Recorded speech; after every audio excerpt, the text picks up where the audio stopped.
Hello everyone, मैं doctor ईशू और आज हम बात करेंगे कि पैरालिसिस पेशेंट्स मसाज यानी कि मालिश कैसे करें। क्योंकि अक्सर जो पैरालिसिस के पेशेंट्स होते हैं वो इस चीज़ को लेके काफ़ी कंफ्यूज्ड भी रहते हैं कि क्या उन्हें मालिश करनी चाहिए या नहीं करनी चाहिए, क्या मालिश उनके लिए बेनिफिशियल है पैरालिसिस को ठीक करने के लिए, और अगर करनी है तो किस तरीके से वो मालिश करें। अगर हम बात करें पैरालिसिस की, जिसे हम लकवा भी बोलते हैं, तो पैरालिसिस होता क्या है ये जानना पहले ज़रूरी हो जाता है। तो पैरालिसिस यानी कि लकवा, इस पर आपका बेसिकली मसल फंक्शन का लॉस हो जाता है, आपकी मसल्स का मूवमेंट नहीं हो पाता।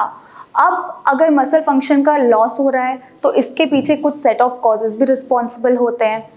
तो जिसमें से मोस्ट कॉमन कॉज जो रहता है वो है ब्रेन स्ट्रोक।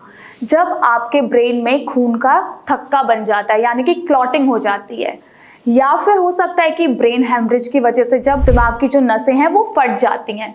तो ये तो कॉमन कॉजेज रहते हैं पैरालिसिस के।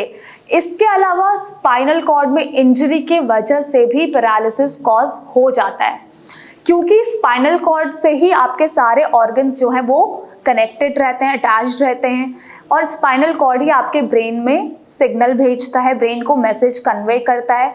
और ब्रेन का काम क्या होता है कि वो आपकी मूवमेंट में, स्पीच में, आपके बॉडी में बैलेंस कंट्रोल करने में रिस्पॉन्सिबल होता है। तो ऐसे में जब स्पाइनल कॉर्ड में इंजरी आ जाती है तो ब्रेन में सिग्नल्स कन्वे नहीं हो पाते हैं, ब्रेन हमारी बॉडी को भी मैसेज कन्वे नहीं कर पाता, हमारी मूवमेंट में, हमारे बोलने में, या फिर बैलेंस नहीं बन पाता हमारी बॉडी में। तो ऐसे में जो ब्रेन है वो अपने प्रॉपर फंक्शंस प्रॉपरली नहीं कर पाता, तो प्रॉपर ब्लड सप्लाई नहीं हो पाता है ब्रेन में। तो ऐसे में क्योंकि आपके मसल फंक्शन का लॉस हो चुका होता है। तो ये तो थे कॉजेस कि किस वजह से भी आपका पैरालिसिस जो है वो हो सकता है। तो अब बात करते हैं कि क्या पैरालिसिस के पेशेंट्स मालिश करवा सकते हैं, क्या बेनिफिट्स होते हैं मालिश के उनके पैरालिसिस में, और किस तरीके से उनको मालिश करनी है। क्योंकि पेशेंट्स कंफ्यूज भी रहते हैं इस चीज़ को लेके, तो आज हम इस वीडियो में यही डिस्कस करेंगे, क्योंकि बहुत ज़रूरी हो जाता है ये जानना कि मालिश किस तरीके से करनी है और उसके फ़ायदे क्या हैं। तो पहले हम बात करेंगे कि मसाज करने के फ़ायदे क्या हैं पैरालिसिस के पेशेंट्स में। तो पहला जो बेनिफिट है मसाज का वो है आपका कि ये आपके ब्लड सर्कुलेशन को इम्प्रूव करता है। तो होता क्या है कि पैरालिसिस के पेशेंट्स में आपका ब्लड सर्कुलेशन प्रॉपरली नहीं हो पाता, ब्लड सप्लाई प्रॉपर नहीं हो पाता, क्योंकि आपके मसल फंक्शन का लॉस हो चुका होता है, मसल मूवमेंट्स आपकी प्रॉपरली नहीं हो पाती है। तो ऐसे में अगर आप मसाज करेंगे तो आपका ब्लड सर्कुलेशन भी इम्प्रूव होने लगता है। मान लीजिए आपका लेफ्ट हैंड में पैरालिसिस है, तो ऐसे में जाहिर सी बात है कि पैरालिसिस पेशेंट के केस में मतलब हाथों का कोई मूवमेंट नहीं हो पाता, तो हाथ आपका सेम पोजीशन में ही रहता है लंबे टाइम तक। ऐसे में हाथों में स्वेलिंग भी आ जाती है, सूजन आ जाती है। तो अगर आप मसाज करेंगे तो इससे क्या होता है कि आपके जो हाथों में सूजन आ गई है वो भी कम होगी, आपके मसल्स में धीरे धीरे ताकत आने लगेगी, मसल जो स्ट्रेंथ है वो रिगेन होने लगेगी, मसल मूवमेंट धीरे धीरे आने लगेगा, और साथ ही साथ जो आपकी रिकवरी है वो भी फास्ट होने लगेगी, क्योंकि मसाज करने में जो आपका ब्लड सर्कुलेशन है वो भी बढ़ता है। इस वजह से जो मसल मूवमेंट जो आपकी जा चुकी है वो भी वापस रिगेन होने लगती हैं।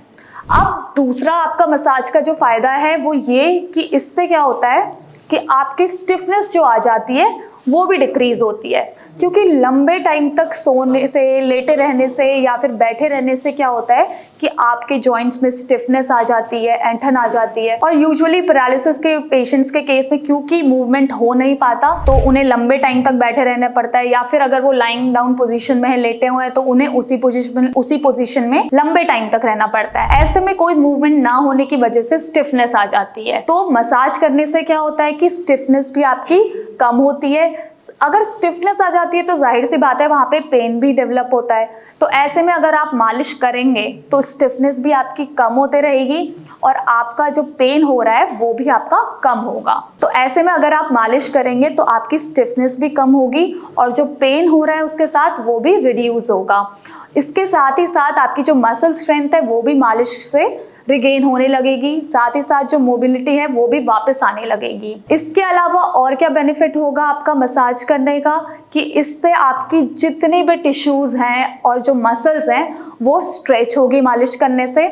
और इससे क्या होगा, जब वो स्ट्रेच होंगी तो आपकी स्टिफनेस दूर होते जाएगी, चले जाएगी, और साथ ही साथ आपको अपने पेन में भी आराम देखने को मिलेगा। तीसरा जो फायदा होता है मालिश करने का पैरालिसिस पेशेंट्स के केस में, वो ये कि ये आपकी मसल इलास्टिसिटी और मसल टोन को भी इम्प्रूव करता है। अब जैसे पैरालिसिस के जो पेशेंट्स हैं, क्योंकि जैसे मैंने बताया मसल फंक्शन का लॉस हो जाता है, मसल्स की मूवमेंट नहीं हो पाती, तो ऐसे में रिजिडिटी आ जाती है मसल्स में। तो इसीलिए मसाज करने से क्या होता है कि मसल्स की रिजिडिटी होती है वो ब्रेक होने लगती है, मसल्स में इलास्टिसिटी रिगेन होने लगती है। और कुछ पेशेंट्स में होता है कि मसल्स में जैसे वीकनेस आ जाती है, तो ऐसे में अगर आप मालिश करेंगे धीरे धीरे तो उससे क्या होगा कि उनका जो मसल टोन है वो भी इम्प्रूव होने लगेगा। तो ये तो थे कुछ बेनिफिट्स आपके मसाज करने के पैरालिसिस पेशेंट के केस में। तो अब ये जानना ज़रूरी हो जाता है कि मसाज तो आप कर सकते हैं, लेकिन किस तरीके से आपको मसाज करनी है ये जानना बहुत ज़रूरी है, क्योंकि अगर आप गलत तरीके से मालिश करेंगे तो इसके कॉन्सिक्वेंस भी हो सकते हैं पैरालिसिस पेशेंट के केस में। तो ज़रूरी है कि आप इसे अच्छे से समझिए कि किस तरीके से आपको मसाज करनी है। तो जैसे कि पैरालिसिस में मैंने बताया था कि मसल फंक्शन का लॉस हो जाता है, मसल मूवमेंट नहीं हो पाती पेशेंट की। तो ऐसे में क्या होता है कि अगर आप टच करेंगे पेशेंट को तो उन्हें ये तो पता चलेगा कि कोई उन्हें टच कर रहा है, उन्हें पेन का भी एहसास होगा। तो इसीलिए ज़रूरी हो जाता है कि अगर आप मसाज कर रहे हैं तो एक प्रॉपर डायरेक्शन में आप मसाज करिए। तो मान लीजिए ये आपका हाथ है, आपका लेफ्ट हैंड जो है वो पैरालाइज्ड है, तो ऐसे में आपको मसाज किस वे में करनी है, आपको नीचे से ऊपर की तरफ को मसाज करनी है। और आपको मेक श्योर करना है कि आप जेंटली मसाज करें, आपको धीरे धीरे मसाज करते हुए ऊपर को जाना है, आपको ज़्यादा प्रेशर उसमें अप्लाई नहीं करना है, क्योंकि अगर आप ज़्यादा प्रेशर अप्लाई करेंगे तो इससे लिगामेंट्स, बोन्स और मसल्स में इंजरी होने के बहुत ज़्यादा चांसेस रहते हैं। तो धीरे धीरे आपको मसाज करनी है। और यूजुअली पैरालिसिस पेशेंट्स में क्या होता है, मान लीजिए अगर लेफ्ट हैंड उनका पैरालाइज्ड है तो बहुत स्टिफनेस रहती है, एकदम ऐसे इस तरीके से उनका हाथ रहता है। तो ऐसे में आपको जेंटली हाथों को पहले नीचे करना है, उनको सपोर्ट में रखना है किसी चीज़ के, किसी भी टेबल के या किसी चीज़ के आप सपोर्ट में रखिए धीरे धीरे, क्योंकि उनकी फिस्ट भी इस तरह से होती है। तो आपको धीरे धीरे उनको करके इस तरीके से ऐसे खोलना है और फिर ऐसे करते हुए धीरे धीरे करके मसाज करनी है। तो इससे क्या होगा, आपका ब्लड सर्कुलेशन इंप्रूव होगा, ब्लड सप्लाई प्रॉपर होने लगेगा और मसल की जो स्ट्रेंथ है वो भी रिगेन होने लगेगी और मसल में जो मूवमेंट है वो वापस से आने लगेगा। ऑल्सो अगर बहुत ज़्यादा स्टिफनेस है तो आप क्या कर सकते हैं कि धीरे धीरे जब आपने मसाज कर ली है तो एक मसाज के बाद आप वार्म कंप्रेशन भी अप्लाई कर सकते हैं, आप सिकाई करिए, तो उससे जो स्टिफनेस बन गई है बहुत ज़्यादा वो भी ब्रेक होगी। तो अगर आप भी पैरालिसिस के पेशेंट हैं और आप भी पैरालिसिस से सफ़र कर रहे हैं तो ऐसे में आप मसाज कर सकते हैं, बट आप कंप्लीटली मसाज पे डिपेंडेंट नहीं हो सकते कि आपको इससे कंप्लीट रिकवरी मिलेगी। ये सिर्फ आपकी स्टिफनेस, आपके रिजिडिटी, जो स्पास्टिसिटी आ गई है उसको ब्रेक करने में आपकी हेल्प करेगी, आपकी रिकवरी को एनहांस करने में हेल्प करेगी, बट एक कंप्लीट रिकवरी के लिए एक प्रॉपर ट्रीटमेंट लेना बहुत ज़रूरी है। और अगर आप कंफ्यूज्ड हैं कि आप कौन सा ट्रीटमेंट लें जिससे कि आपको कंप्लीट रिकवरी मिले, तो आप स्क्रीन पर दिए गए नंबर पे हमसे डायरेक्टली कांटेक्ट कर सकते हैं और अपना ट्रीटमेंट ले सकते हैं। Thank you.